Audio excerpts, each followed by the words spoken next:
We're out in the shop and it's cold out here. Alright, so this is day two of trying to get the clutch off the motor here. So yesterday we ran into problems with having the right tool for the clutch. We had ordered this guy, which said in the description that it was supposed to work on this engine. It doesn't. I ended up making this tool, which does fit on the engine.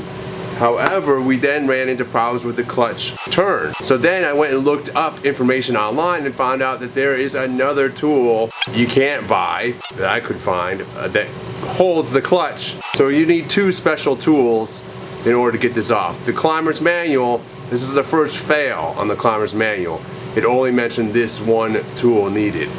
So that's where we are today, and now I present to you special tool number one, that guy. Special tool number two. This is our wrench that we made out of wood to hold the clutch. And I'll show you how that works in a minute. Here we are, day two, working on this clutch. We should get it done today, hopefully. So the other thing that happened yesterday was that when we were trying to get this clutch off, I ended up pulling one of the bolts out. It was only threaded in there just on a few threads, and I ended up pulling it out. I pulled out those first few threads, and that was, for me, really frustrating. And so today we're gonna fix that. We're gonna clean up those threads with the thread tap here. So this is an M6 by 1.0 thread, and we have an M6 by 1.0 thread tap. So we're gonna do that first and start the day off by cleaning up our mistake from yesterday.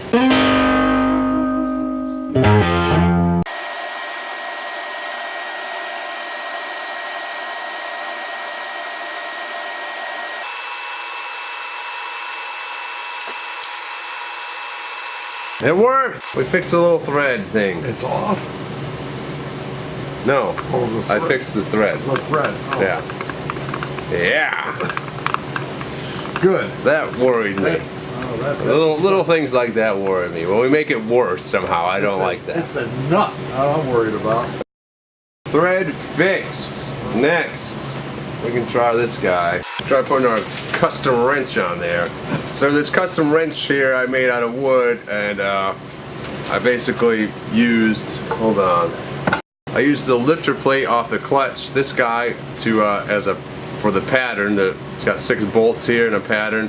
And I used those by laying them down on a piece of wood, marking the holes with a pencil, marking the center here.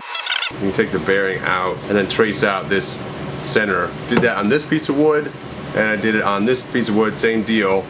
This was a big, like, 2x6. Trace my circle around the outside, and FYI, if anybody wants to try this, the easiest way would be to start out with a 4-inch hole saw. This is exactly 4 inches wide here. So if you have a 4-inch hole saw, cut this circle out first, and then trace your pattern on there and drill out your other holes. That gets you exactly what you want, and this fits in here perfectly. So the idea with this tool is that it sits in here, and then you run the bolts through to these guys, and you have to get longer bolts. We happen to have a couple longer bolts on hand.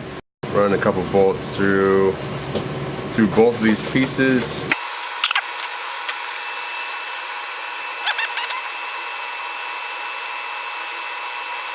Clutch tool number 2 installed. This should give us control over the clutch rotating, and then this guy should allow us to get in there and take that nut off. I'm hoping this is on there with like 20 pounds of force or something, because if it's on there too tight, I'm gonna have to redesign this approach. God, I have all kinds of problems here. It's on there harder than I want it to be. If we can get this off today, I'd be happy. I'm already losing my mind here.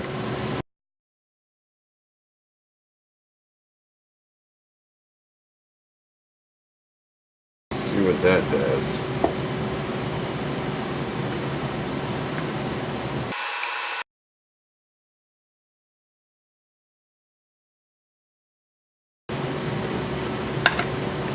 We got it.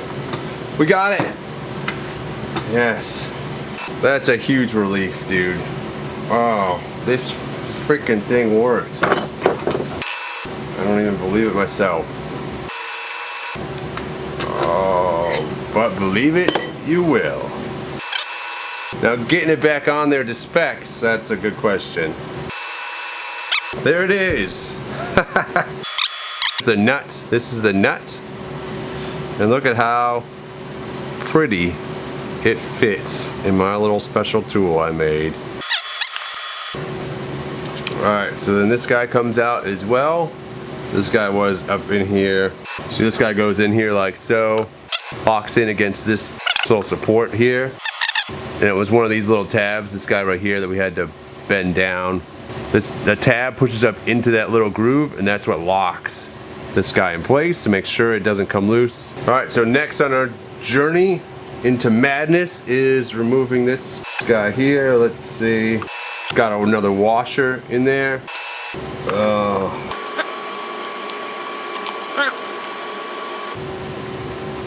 Here's our clutch with all our friction plates in it. And then there is another washer on the back side here. That's the whole mechanism there. And each of these friction plates comes off. I believe this is just called a clutch plate. This one that's just metal. It has nothing attached to it. And there's no friction material on it. This guy is a friction plate. It's got the friction material all over it there.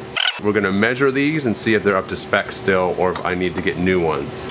And then as you go down through the stack here, you can see it goes friction plate, metal damping plate, friction plate, metal damping plate, and then in the middle here we've got two metal plates. That's how it came out. Alright, so I'm gonna go ahead and clean these up and then we'll measure them. Alright, so I'm gonna go ahead and measure these friction plates. And what I'm measuring is the thickness right here. So I'm gonna use my little calipers. These are supposed to be replaced if they're less than 0.125 inches. Brand new ones are supposed to measure between 0.135 and 0.141. I'll measure this one and see where we're at, and then I'm gonna measure all the other ones the same way. So that one's 0.135. So that's great. 0.135, that's what we got on that one. And I'll measure it in a couple places. Yeah, it seems to be about the same all the way around. So that's fantastic. That's like new almost. I'm clamping it down as much as I can while still being able to drag the calipers off of there. So this friction plate is good. Alright, so I've cleaned up all the friction discs and all the clutch material. So everything measures out to about 0.135 for all those friction discs. And so I'm not gonna have to replace anything as far as clutch friction discs go. So the next part is removing the rest of the clutch, and there is a circlip in there which I'll show you. Clutch housing. We still have the clutch housing in there. That's this guy here. This whole thing should come out. And right now what's preventing it from coming out is there is a circlip in there. Yeah, there we go. So now right there, you can see where the circlip comes together, and that's where we're gonna use our little circlip tool, push that ring apart, and the ring should come off, and then we should be able to take this whole housing off. Oh, look! We do have some bent circlip pliers around. I didn't realize. We could have used those the other day.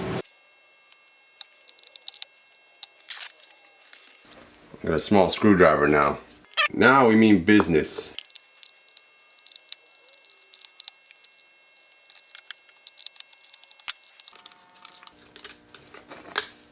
There we go. It's off. We got it.